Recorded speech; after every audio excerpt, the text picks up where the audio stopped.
Praise the lord. దేవుని ఉన్నతమైన నామమునకు మహిమ కలుగును గాక. ఈరోజు దేవుని వాగ్దానము, విరిగిన మనస్సే దేవునికి ఇష్టమైన బలులు. 51వ కీర్తన 17వ చరణము. ఈ ఉదయకాల సమయంలో సమస్తాన్ని జరిగించే దేవుడే మనందరితో మాట్లాడుతున్నాడు. విరిగి నలిగిన హృదయం గల వారికి ఆయన సమీపంగా ఉండి ఆయన కృపను మన మీద సమృద్ధిగా కుమ్మరిస్తాను అని. ఎవరు దీనులై ఉంటారో వారి జీవితాలలో తప్పక దీవెనలు, ఆశీర్వాదాలు వారు చూస్తారు. ఉదాహరణకే మనము భూమిలో గింజలను వేసినప్పుడు కొన్ని పురుగులు వాటిని తినేస్తూ ఉంటాయి. అప్పుడు అవి పైకి రాలేవు. కానీ కొన్ని రోగ నిరోధక శక్తి ఉన్నటువంటి గింజలు ఆ పురుగులు వాటి వెంట పడినా సరే వాటిని తట్టుకొని తాలుకొని ఆ మొక్కలు పైకి ఎదుగుతాయి.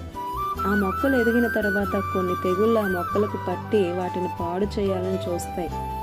వాటిని జయించి పైకి ఎదిగినప్పుడు, పెద్ద చెట్టుగా ఎదిగినప్పుడు ఆ చెట్టు నీడ క్రిందకి చీమలు, పక్షులు వస్తాయి. ఈ ఉదయకాల సమయంలో దేవుని వాక్యం ఏమంటుంది అంటే, అహంకారులు, గర్విష్ఠులు, శత్రువులు అనేక రకాలుగా నిన్ను బాధ పెట్టాలని, హింసించాలని, వేదనకు గురి చేయాలని నీ వెంట పడుతున్నప్పుడు నీవు సహనముతో, ఓర్పుతో ఎంతో క్షమిస్తూ వచ్చావు. ఇంకనూ క్షమిస్తూ దేవుని చిత్తానికి వదిలేసినప్పుడు నీ గురించి చెడ్డగా మాట్లాడుకున్నను సరే క్షమించి ముందుకు వెళ్తే ఒకరోజు నిన్ను హేళన చేసిన వారే, అపహాస్యం చేసిన వారే నీ క్రిందకే వచ్చేలా దేవుడు కార్యం చేస్తాడు.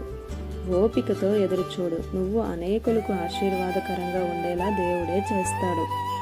నీ భారం ఆయనకు అప్పగించు, ప్రార్థించు, విశ్వాసం ఉంచు దేవునిపై. కలుగుతున్న ప్రతి శ్రమలో నిన్ను ఆదరించేది నా దేవుడే.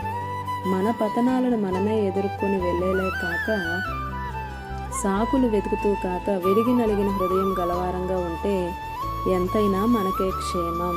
ఆమేన్. ఇది నా వాగ్దానం మనందరి జీవితాల్లో నెరవేరాలని కోరుతూ దేవుని సువార్త పరిచర్యలో మీ సహోదరి Prasanna. God bless you. Amen.